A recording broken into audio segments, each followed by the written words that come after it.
नमस्कार। राजनीति विज्ञान के मूल आधार विषय के अंतर्गत सरकार के अंगों में व्यवस्थापिका का अध्ययन करने के उपरांत आज हम सरकार के दूसरे अंग यानी कार्यपालिका का अध्ययन करते हैं। नीति निर्माण की प्रक्रिया में मुख्य उत्तरदायी इकाई व्यवस्थापिका के रूप में स्थापित की गई है और व्यवस्थापिका द्वारा निर्मित नीति को क्रियान्वित करने के लिए कार्यपालिका का गठन किया जाता है। कार्यपालिका का स्वरूप और उसकी स्थिति और उसका आकार विभिन्न देशों में अपनी संवैधानिक व्यवस्था के अंतर्गत विशेष रूप से निर्धारित किया जाता है। कार्यपालिका के प्रकार के रूप में यदि हम देखें तो राजनैतिक और स्थायी कार्यपालिका, नाममात्र और वास्तविक कार्यपालिका, इसी प्रकार एकल और बहुल कार्यपालिका, वंशानुगत और निर्वाचित कार्यपालिका, उत्तरदायी और अनुत्तरदायी कार्यपालिका के रूप में देखा जाता है। सामान्यतः कार्यपालिका का गठन किस प्रक्रिया के आधार पर होता है, वो प्रक्रिया कार्यपालिका के स्वरूप का निर्धारण करती है। इसी प्रकार कार्यपालिका का कार्यकाल, कार्यपालिका की स्थिति, उसका संख्यात्मक आकार एकल है या एक से अधिक है, इस प्रकार से सामान्यतः अलग अलग प्रकार से कार्यपालिका के स्वरूप को निर्धारित किया जाता है। नाममात्र की कार्यपालिका सिर्फ ध्वजधारी शासक के रूप में कार्य करती है।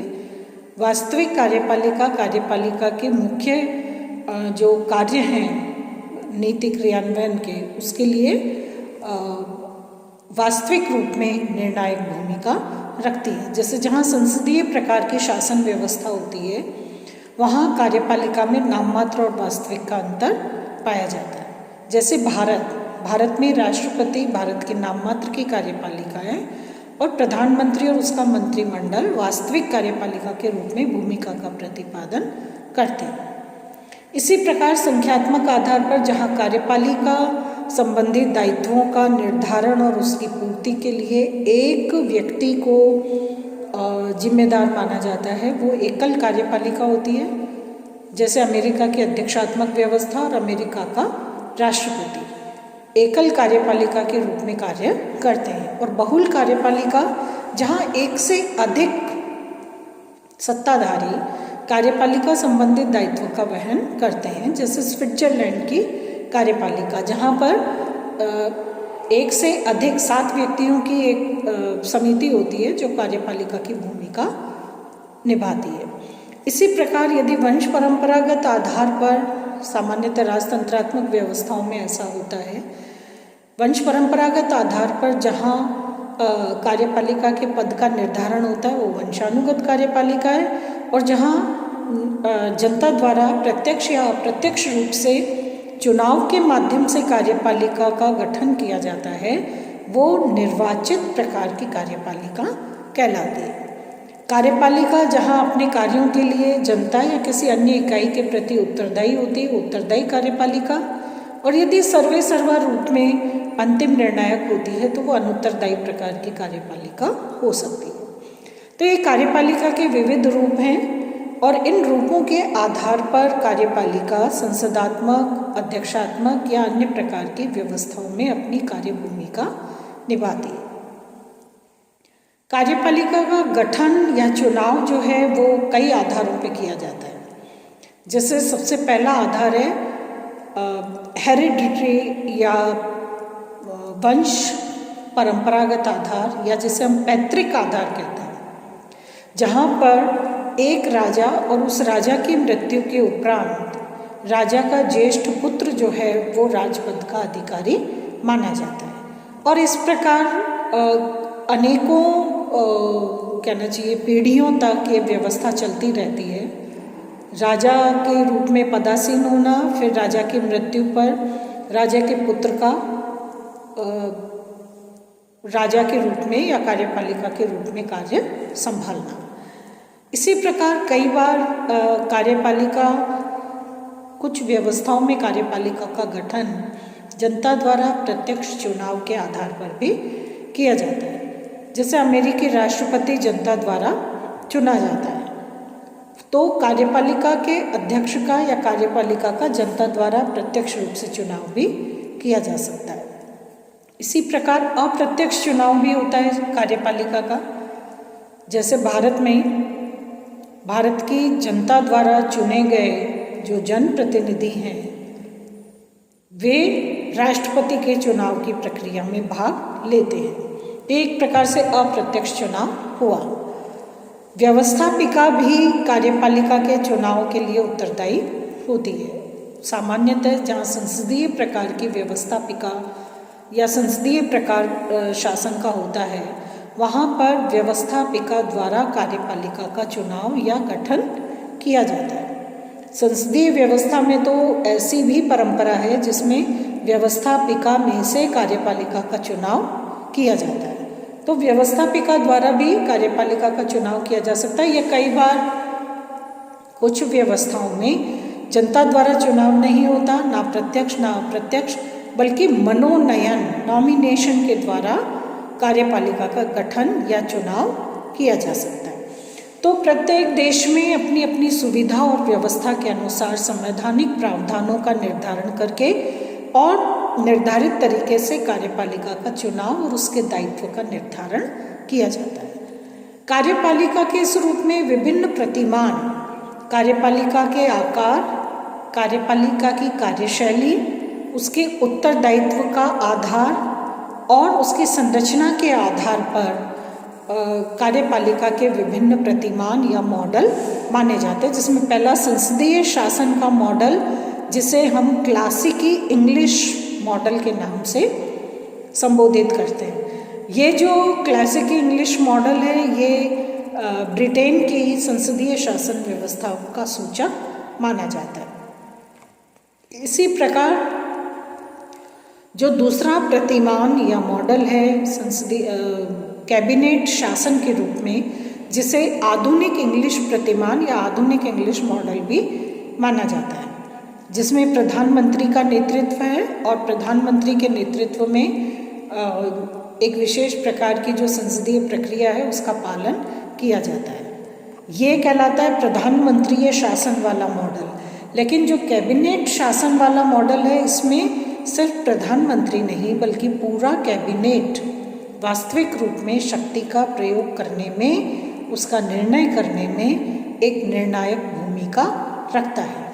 तो कैबिनेट शासन का मॉडल, जिसे आधुनिक इंग्लिश प्रतिमान या मॉडल कहा जाता है, इसी प्रकार प्रधानमंत्रीय शासन का कार्यपालिका मॉडल, जिसे नवीनतम इंग्लिश और भारतीय प्रतिमान के रूप में, इंग्लिश और भारतीय प्रतिमान नवीनतम प्रतिमान के रूप में संसदीय व्यवस्था की प्रक्रिया से जोड़ा जाता है, जिसमें कैबिनेट की भूमिका प्रखर होती है लेकिन नेतृत्व प्रधानमंत्री का ही होता है। इसी प्रकार एक अमेरिकी प्रतिमान है जिसे अध्यक्षीय शासन व्यवस्था में अपनाया जाता है। अध्यक्षात्मक शासन व्यवस्था का जैसा स्वरूप अमेरिका में उपस्थित है, वो अमेरिकी प्रतिमान के रूप में अध्यक्षात्मक शासन व्यवस्था, जिसमें कार्यपालिका जो है वो उसका कार्यकाल निश्चित होता है। कार्यपालिका अपने कार्यों के लिए व्यवस्थापिका के प्रति सामूहिक रूप में उत्तरदायी नहीं होती और जो राष्ट्रपति है वो कार्यपालिका का सर्वेसर्वा और एकल प्रधान होता है।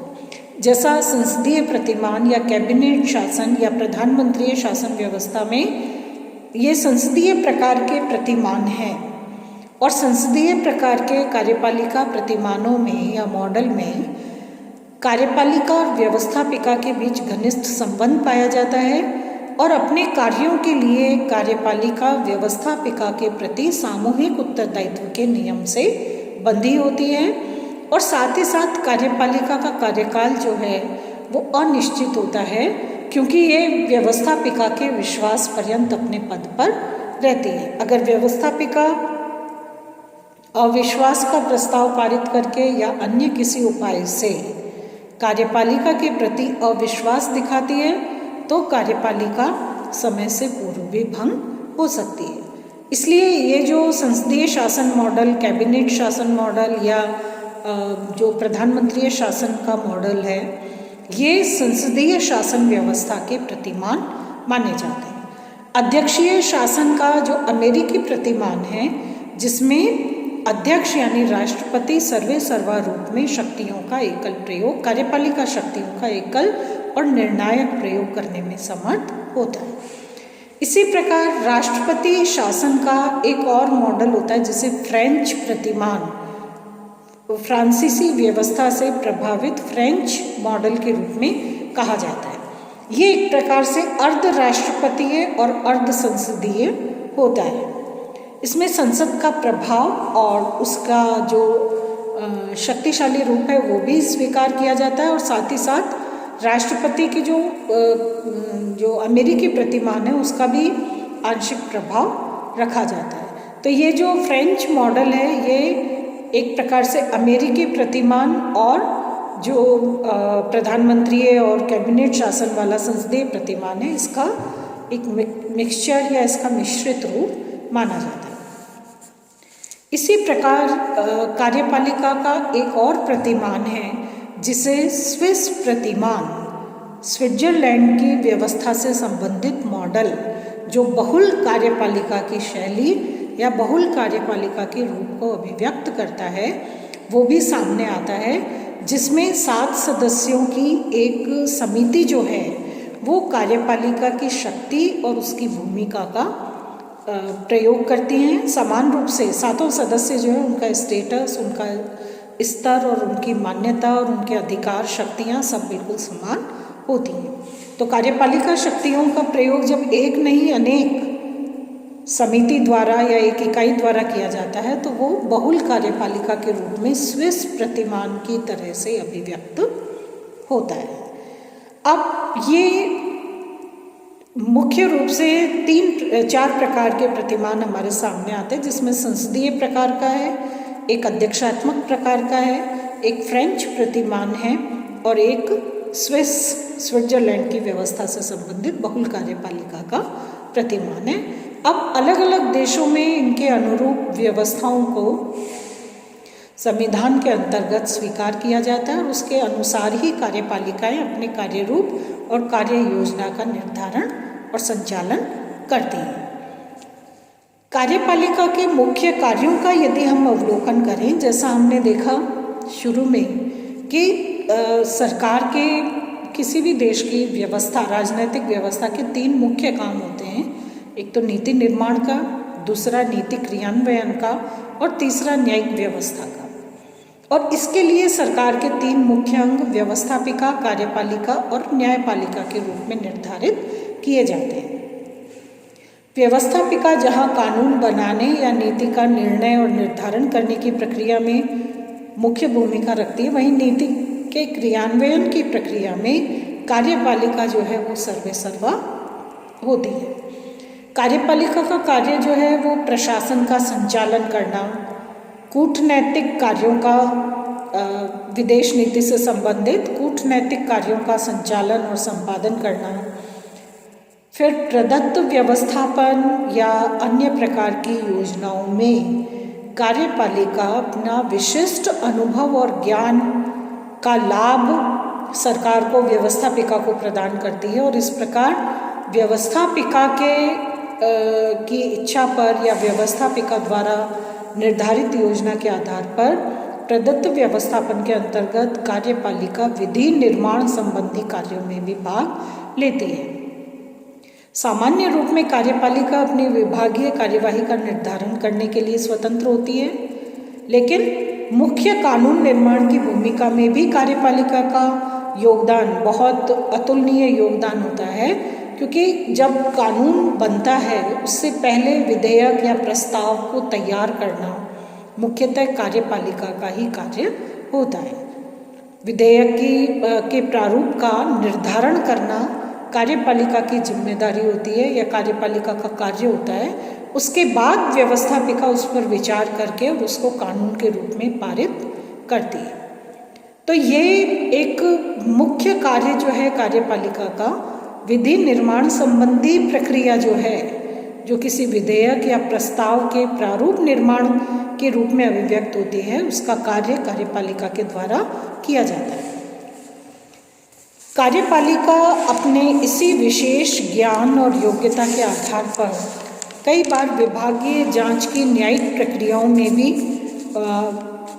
प्रत्यक्ष रूप से भाग लेती है। तो विभागीय जांच में या अन्य प्रकार की न्यायिक प्रकार की जांच में भी कार्यपालिका की भूमिका हो सकती है। फिर वित्त संबंधी बजट का निर्माण करना, बजट के प्रारूप का, वित्तीय विधेयकों के प्रारूप का निर्धारण करना, आय व्यय का निर्धारण करना, ये कार्यपालिका का कार्य है। बजट बनाकर जब प्रस्तुत किया जाता है व्यवस्थापिका के समक्ष, तब व्यवस्थापिका इस पर विचार विमर्श करती है। तो बहुत विशेष प्रकार की योग्यता और ज्ञान से संपन्न व्यवस्थापिका कार्यपालिका का योगदान या कार्यपालिका का सहयोग प्राप्त करके और देश के लिए आय व्यय का निर्धारण करती है।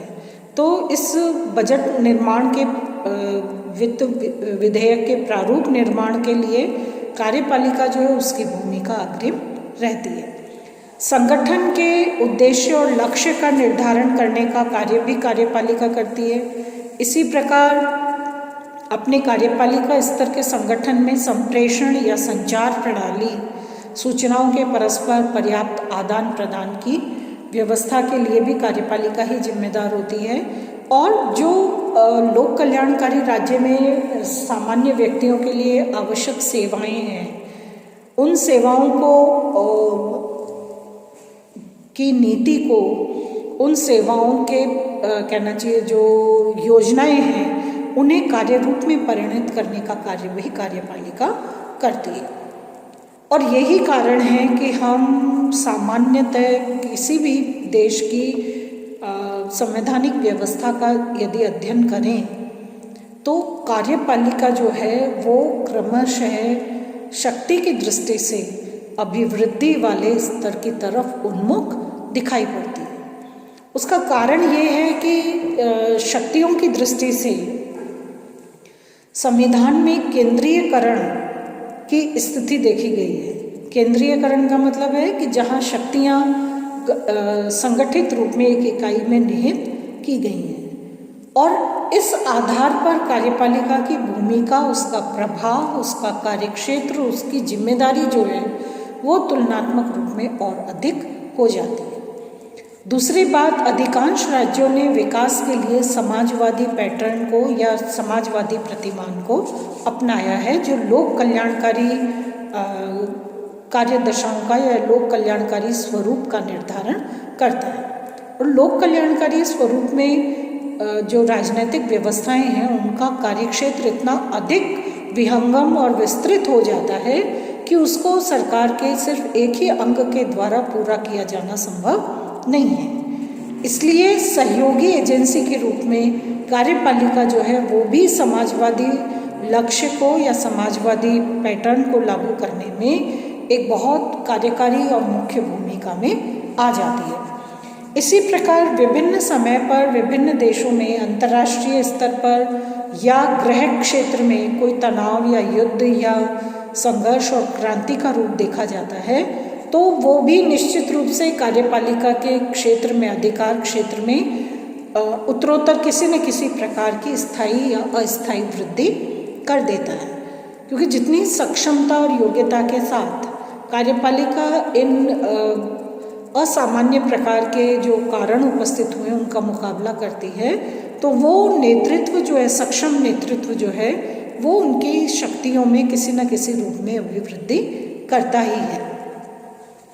फिर नेतृत्व का जो रूप कार्यपालिका की भूमिका में निर्धारित किया गया है, ये रूप इस प्रकार का है, या नेतृत्व की आवश्यकता का निर्धारण और उसकी पूर्ति क्योंकि कार्यपालिका के माध्यम से अधिक सहज रूप में होती है, चाहे वो राष्ट्रपति के रूप में, चाहे वो प्रधानमंत्री के रूप में, चाहे वो कैबिनेट के रूप में।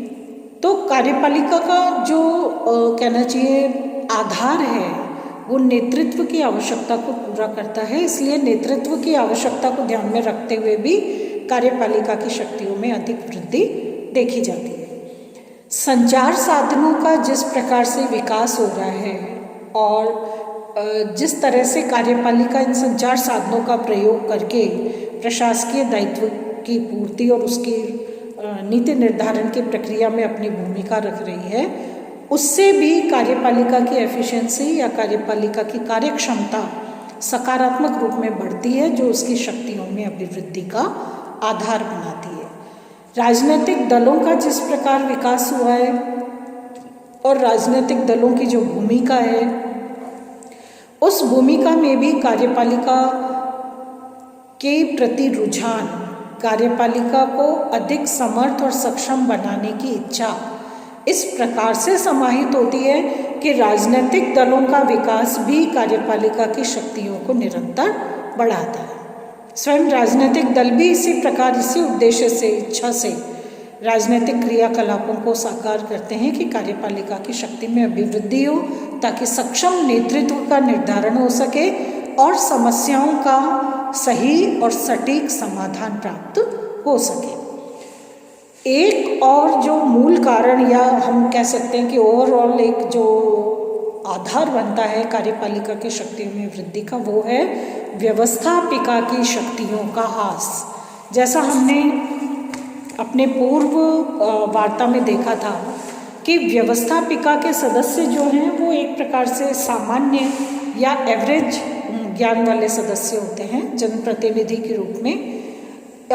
ये आवश्यक नहीं है कि उनके पास विशेष ज्ञान और विशेष योग्यता हो, लेकिन जब कार्यपालिका के रूप में कार्यपालिका इकाई का गठन किया जाता है, तो इस गठन में मुख्यतः इस बात का ध्यान रखा जाता है कि चयनित व्यक्ति किस विशेष क्षेत्र की योग्यता, अनुभव या ज्ञान से संपन्न है और उन्हें उसी प्रकार के कार्य से संबद्ध किया जाता है, जिसका परिणाम ये होता है कि एक विशेष योग्यता और ज्ञान का लाभ कार्यपालिका के सदस्य अपने विभाग के माध्यम से लोक कल्याण के लिए प्रदान करते हैं। ये एक ऐसी स्थिति है जो लगभग सभी देशों में कार्यपालिका की के महत्व को और उसकी क्षमता को बढ़ाती है। इसलिए व्यवस्थापिका जो है वो सिर्फ क्योंकि अधिवेशन के दौरान ही कार्य करती है और उसी अधिवेशन के दौरान व्यवस्थापिका को समस्त नीति निर्माण की प्रक्रिया में को अंजाम देना होता है या पूर्ण करना होता है, तो कम समय में और इतना अधिक कार्यभार व्यवस्थापिका के पास होता है कि वो पूर्ण सक्षमता के आधार पर कार्य संपन्न नहीं कर पाती। तो व्यवस्थापिका अपने कुछ कार्य जो है कानून निर्माण के, वो कार्यपालिका को प्रदान कर देती है और इस प्रकार कार्यपालिका की इकाई होने के उपरांत भी नीति निर्माण के व्यवस्थापिका संबंधी कार्यों में भाग लेने लगती है। तो व्यवस्थापिका की शक्तियां जितनी शिथिल हुई, कार्यपालिका की शक्तियां उतनी ही प्रखर होती गई और इस प्रकार नीति निर्माण और नीति के नियोजन या नीति की क्रियान्विति से संबंधित कार्य जो हैं वो व्यवस्थापिका और कार्यपालिका के द्वारा संपादित किए जाते हैं। धन्यवाद।